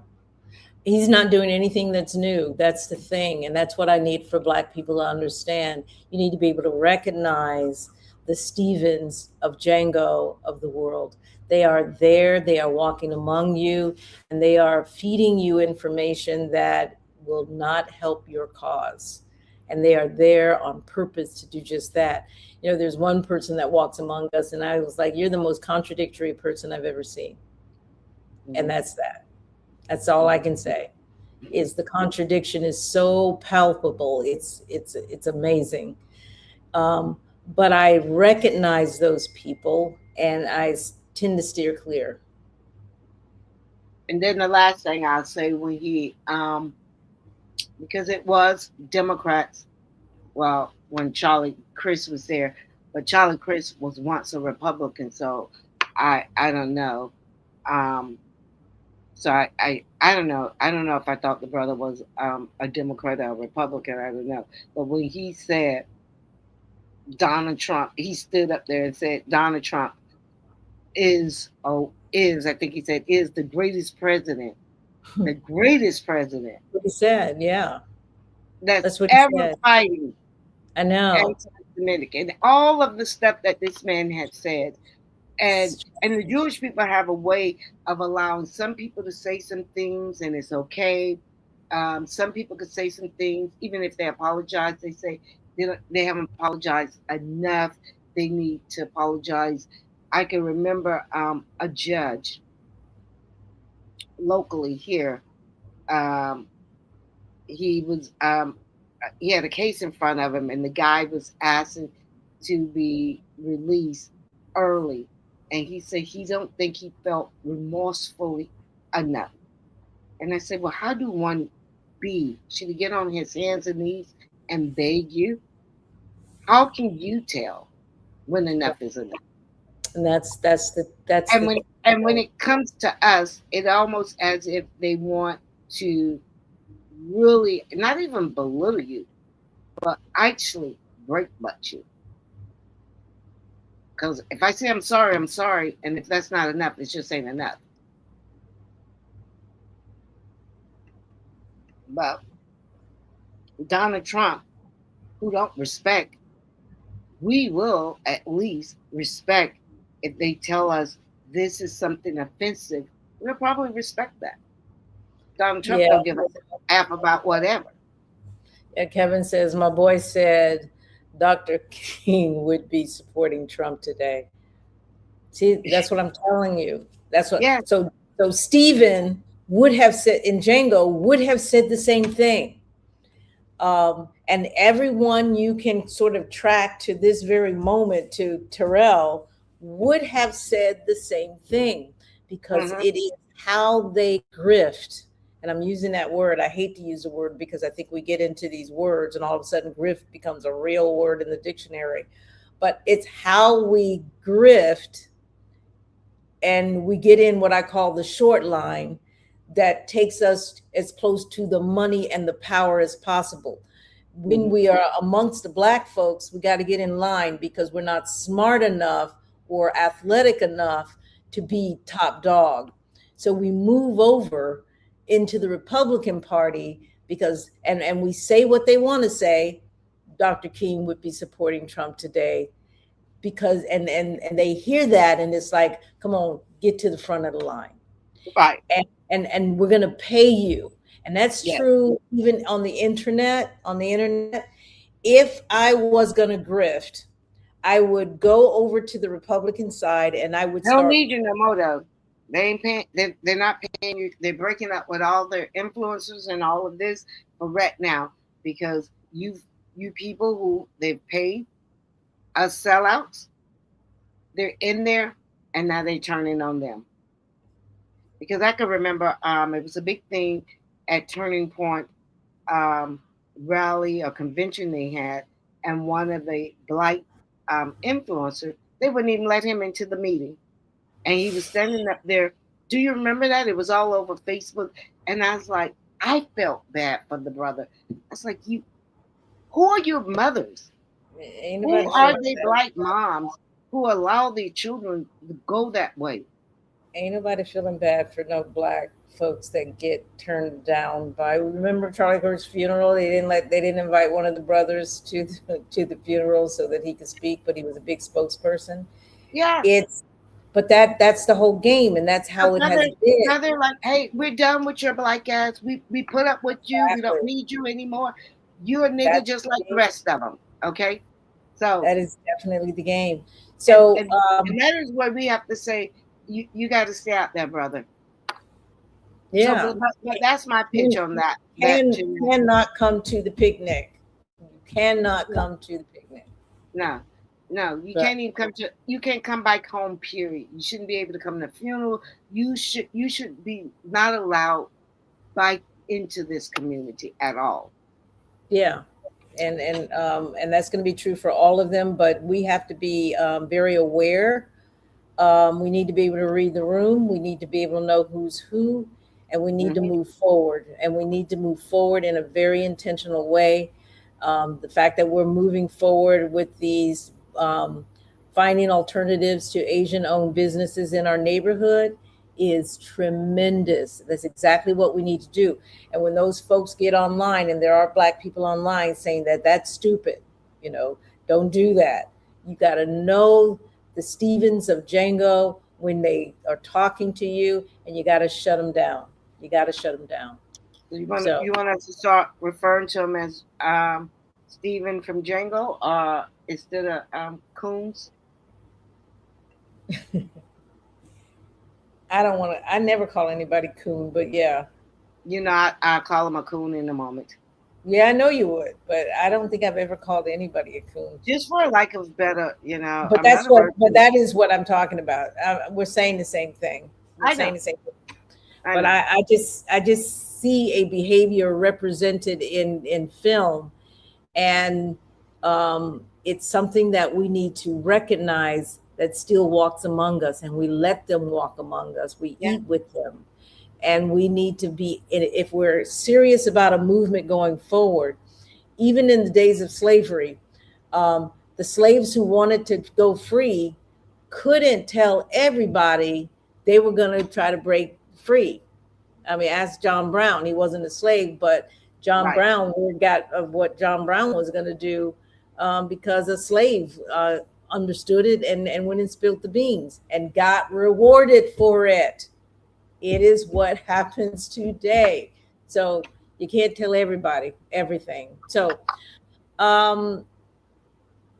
Where do you want to go? Let's move on because it is 7:29. Yeah, let's go to segment 3 because I think that is that was another thing that just came up. So Sunday night, y'all, the UFC, whoop whoop, the UFC put on an event on the South Lawn of the White House. Now, I don't watch wrestling, don't even care about wrestling. It is fake. Everybody knows it is fake. And they did it on the grounds of the People's House, your house. A fighter named Josh Hokit, I'm going to say Hokit, knocked out his opponent, who happened to be black. Right. It's fake. It's And fake. it's very And it staged. happens to be black. And here's another thing. We wish that the guy, I don't care for how much money, and the audience was probably 99.9. Ain't no way I'm going to let a white boy knock me out. I don't care how much money you're giving me. But that's the thing. That line that we talked about from Stephen and Django, they do care about how much money, right? And they will sell out the entire community. I was so disappointed to see that the opponent was black, and he knocked out his opponent. And then in his interview, did you see it? Because it wasn't like he was knocked no, out. I didn't see it. To make these white boys feel like they're Superman, giving him all this false hope. This is what they live by, and he knows it's a lie. It's just crazy. It is crazy. It is crazy. It is crazy. So, as Angela is saying, you follow the money because that's what's important to them. And they know that's important to them. And they know that's important to enough of us that makes it harder for us to move effectively. So Dana White, who runs the UFC, did put out a statement, and he told a reporter he's against saying nasty and false things. Wait a minute. Let me back it up. So back to Hokit, and then in his interview with Joe Rogan, I almost missed the main thing. So in his interview with Joe Rogan on the mic, right? Mm-hmm. He said, and let me quote because everybody has heard it. Michelle Obama is a man, and I'm right. Am I right, America? I almost missed why we are even talking about this. He's on the people's lawn in this made up fake birthday event. And the one thing that he has to say is Michelle Obama is a man. Am I right, America? And Jeannette, and he know it was wrong because he giggled. Of course he did. And ran off out of the off the platform. Yeah, of course. And Joe Rogan just he can't say it was surprised. Joe Rogan just stood there, smirked. It's unbelievable. Because they get paid. They're getting paid. These are regular old white boys that if you go back to Django and you look up, how the planter class dealt with the white man, he set them up always against the black man, always set them up to be the attack dogs for the black man. And I saw it in that movie. I saw it in the Uncle Tom's Cabin, and I've seen it in Roots. You see it everywhere today, even. And we saw it on the stage on the White House lawn. So Joe Rogan, the most listened to voice in this country, said absolutely nothing. He just closed it out. Ladies and gentlemen, Josh Hokit, and he moved on. And Dana White, who actually runs the UFC, did put out a statement, and he told a reporter he's against saying nasty and false things about people's families' timeline. But see, here's the thing, and they've always known this, guys. This is not new. They put it out in the ether. They put it out in the universe. They make sure that everybody has heard it and they're talking about it over and over and over. And then it becomes part of the lexicon. It becomes a part of how we think and what we talk about. Your average, normal, everyday citizen then becomes a part of it. And then it becomes real for certain Americans, right? And he think it's okay that he just put out a statement and basically saying move on. I want to ask Leo, Because he knows they're not going to move on. no, I'm saying I want them to do more. He's just putting it out saying that the guy said he's sorry, the guy, and whatever the wrestler name is, he did apologize. I want him terminated. He could never do it again because that is in the rule book. And we got to write to Leo, Terrell, and say, and to the senator, y'all jump on this. Yeah. And to our Jewish friends, to the Jewish Federation, we need to write to them as well. Yeah, but here's what I dug up, Mona.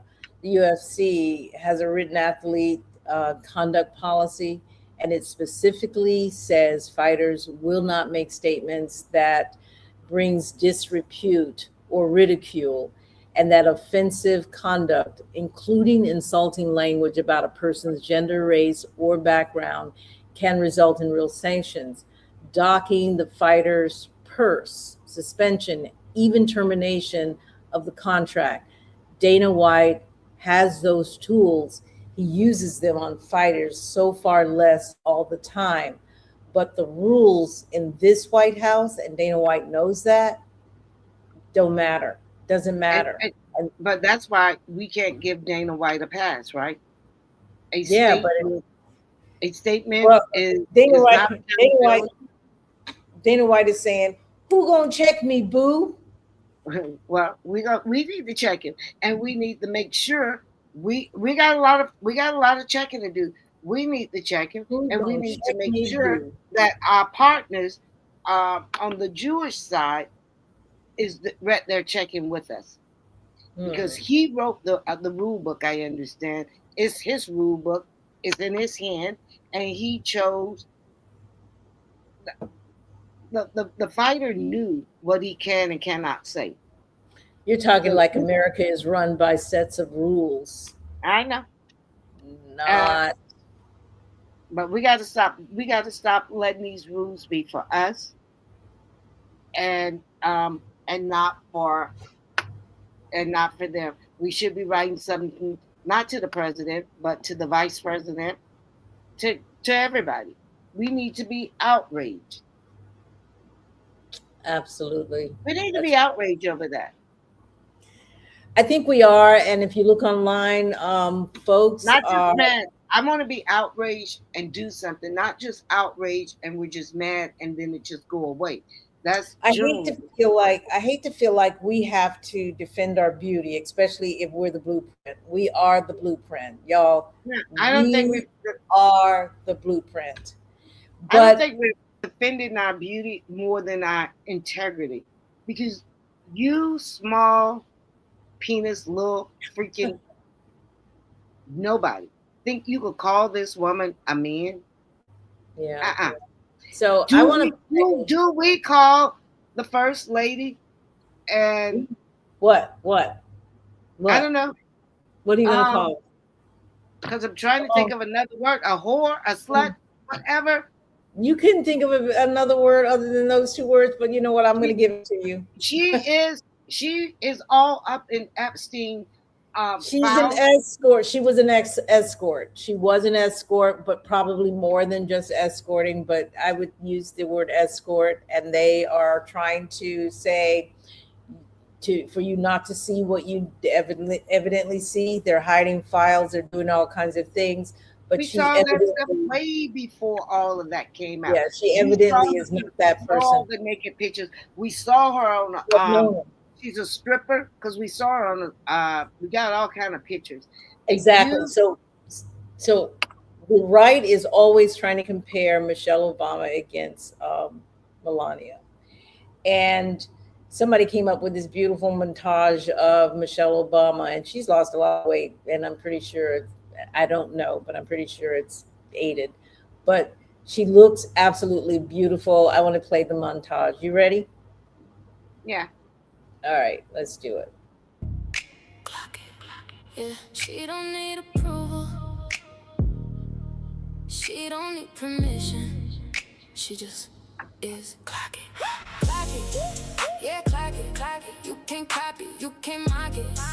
I'm 101, can't duplicate. God, design me. I'm authenticated. Clock it. Yeah, clock it. Grace on me. Yeah, I got it. Walking truth. I don't force it. I am her. Now recording. She got style, she got grace. You could see it in her face. She don't rush, she don't chase. She just move at a pace. She forgives, she evolves. She don't break, she resolves. She got peace in her soul. And Girls got a lot of looks, and all of them are beautiful. And that's what they hate. That is what they hate. They could never measure up.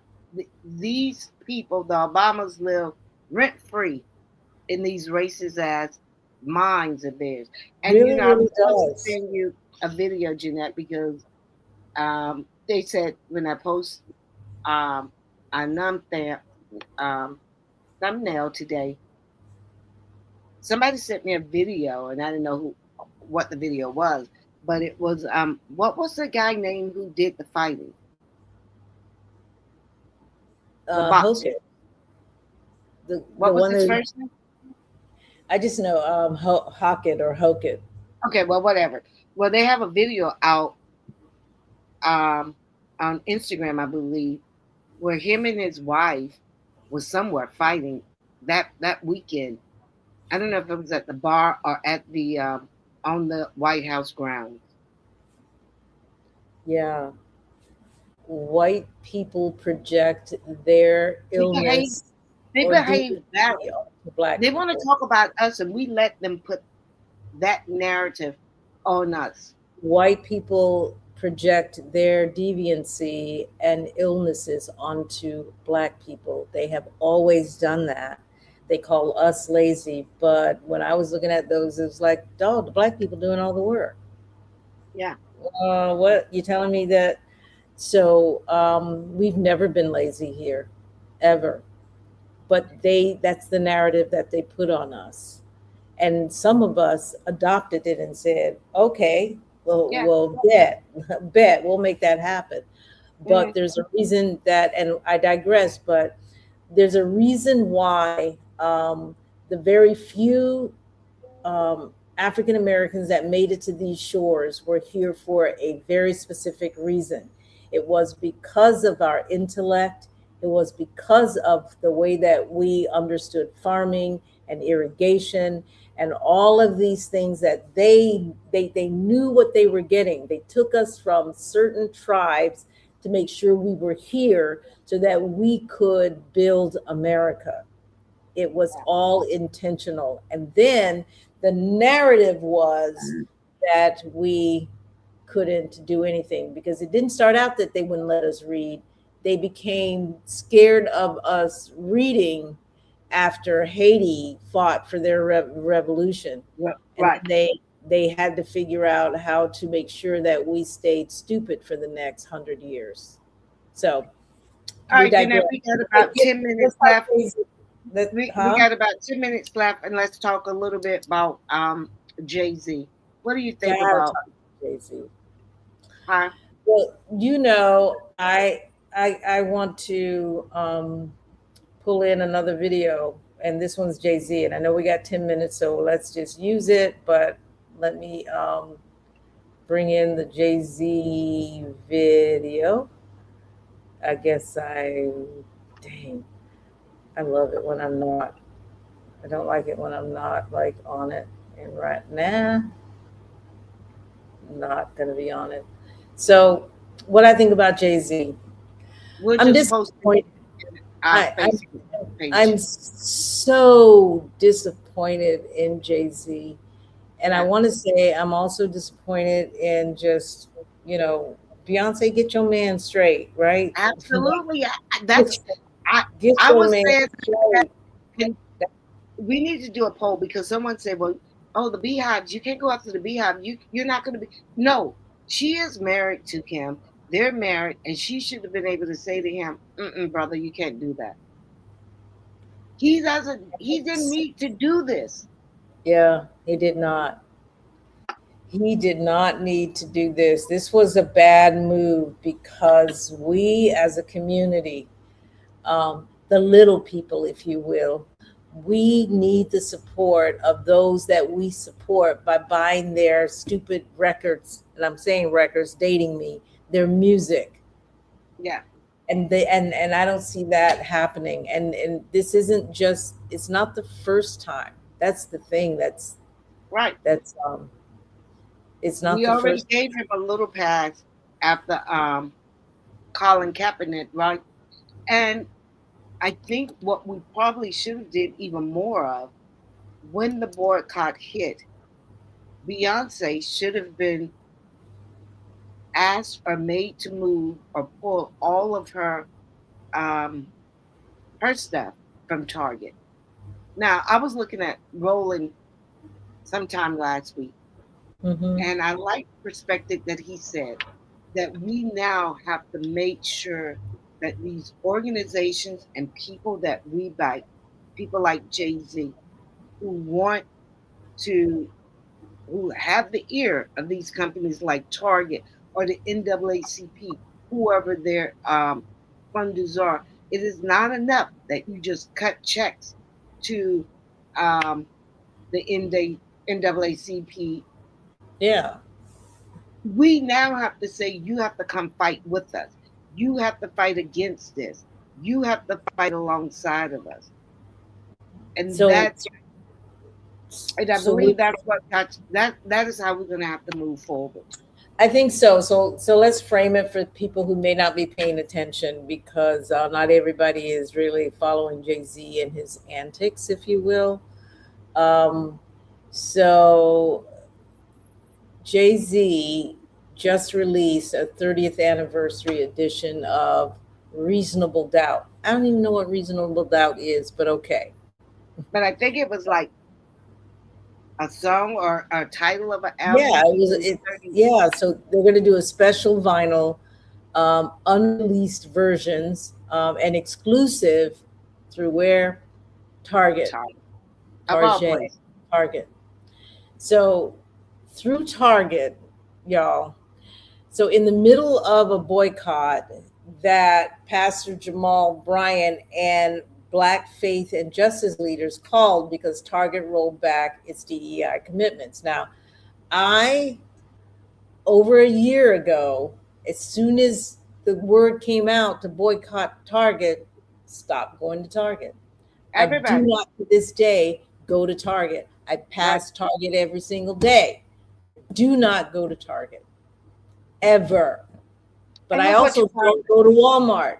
So Right. I see, was going to unless say, look what you found out. You didn't need to go to Walmart or Target. You just I do it don't out. need either You don't one. need it. So every once in a one time when I was going over to Edison and I was like, oh man, I got to get the kids snacks, blah blah blah, and I have to pass right by Walmart, and it was like I could just run in there and it's like nope, I had to pass that, go another mile down the road to get to Winn-Dixie. So Absolutely. I'm saying to you, yes, it's a little inconveniencing, but to this day, no Target, no Walmart. So in the middle of a boycott, he goes and strikes a deal. And he knows about the boycott. We know that he knows about it. Yeah.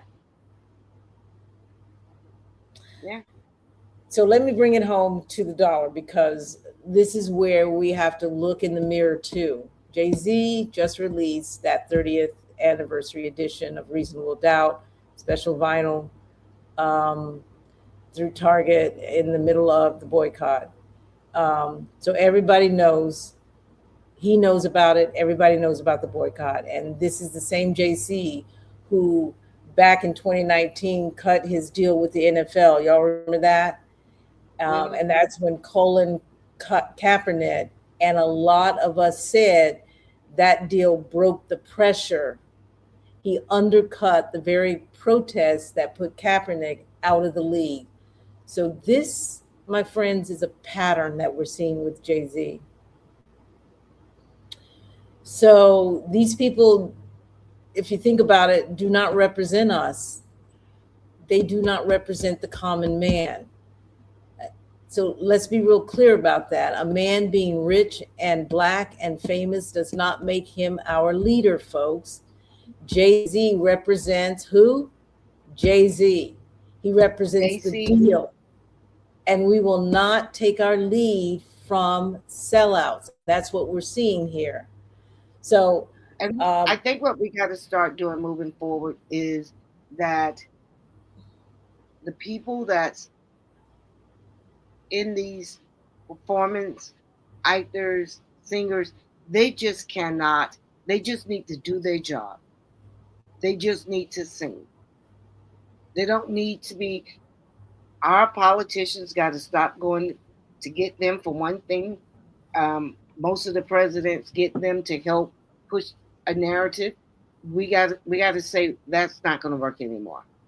Exactly. But we have to say it, Mona. We have to say it and we have to mean it. We have to walk the talk. The little guy has to figure this out and walk the talk. The way we are not patronizing those Asian businesses, the way we are. And the same way we'll do that, because we shouldn't buy that album. We shouldn't listen to that album. Do not buy the album. Do not listen to the album. Do not request it on radio stations, whatever it is they do these days. Do not do it. Right.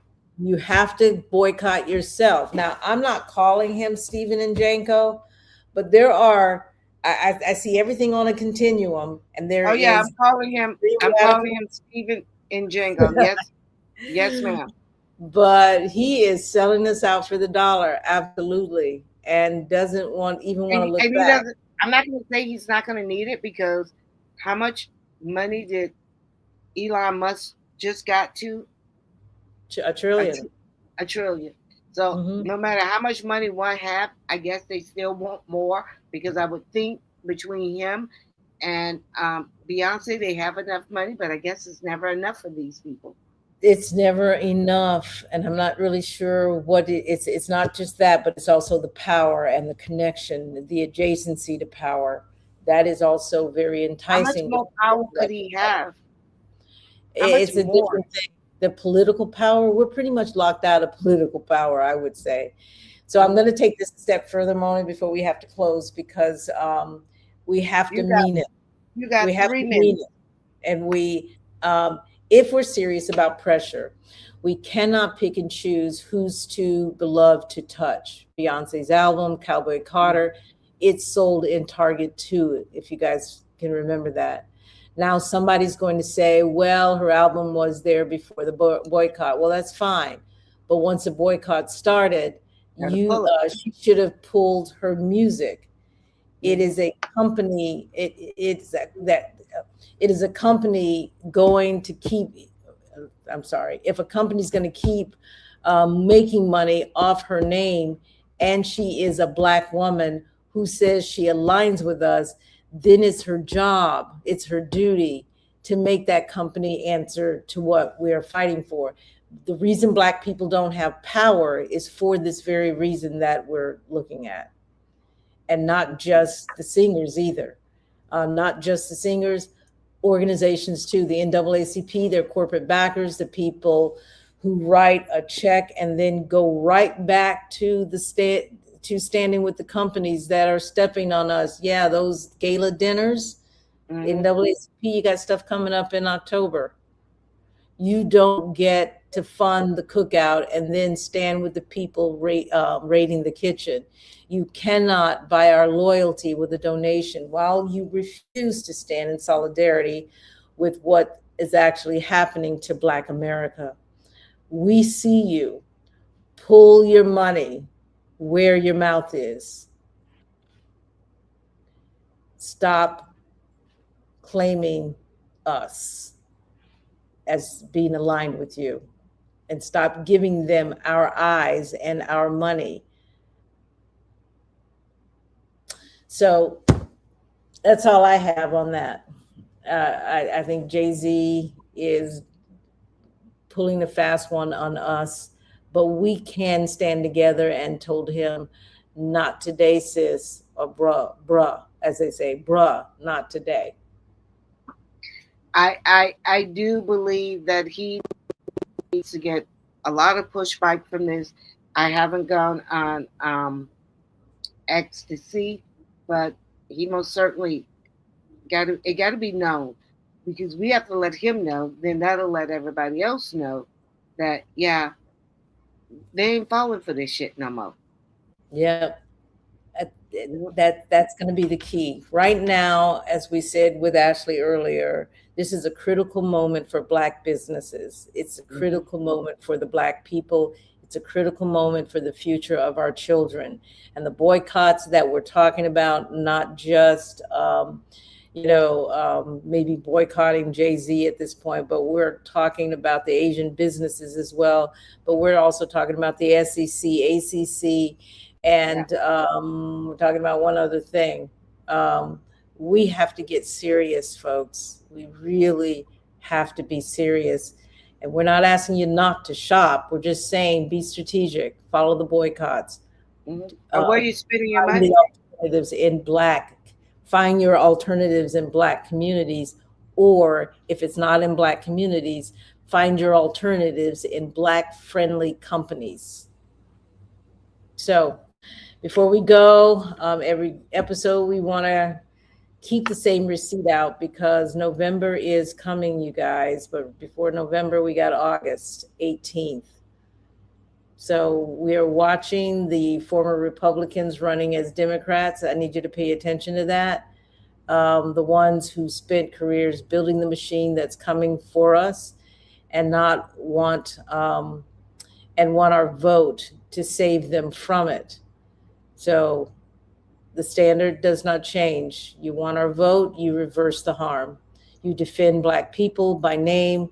When we are attacked, you name the apex, the turning point machines, the people who come for us. Silence is complicity, and yes, we are watching. And Jeanette, have you heard publicly? I don't think I've read off anybody defending or criticizing what the wrestler said, other than us. And I'm talking about white politicians. Do we hear anybody saying this is bad behavior? And it's more than bad behavior. It is. I don't want to even hear that it's bad behavior. Bad behavior is something that children do. This is just disgusting what he did. Yeah, absolutely, absolutely. So, folks, I want you to remember this. And Kevin, I saw your message and I'm looking at it again. They got expensive lives, though. That's why they're still working. Yes, they do. They do. We have to adjust. They're going to need to adjust. So, as Mona, you always say, no permanent friends, no permanent enemies, only permanent interests. So, folks, we are Black Independent, and we will see you on Sunday, Father's Day. So happy Father's Day to fathers. We're going to see you on that day. We will be on. And in the meantime, Juneteenth is Friday. Friday, yeah. We're going to tell everybody to enjoy Juneteenth, Friday and Saturday. A lot of activities going on in the city. So enjoy and celebrate. Enjoy, everybody, and celebrate. So we are signing out, and we will see you soon. Be sure to share, subscribe, and make sure that you make some comments. Thank you. Good night.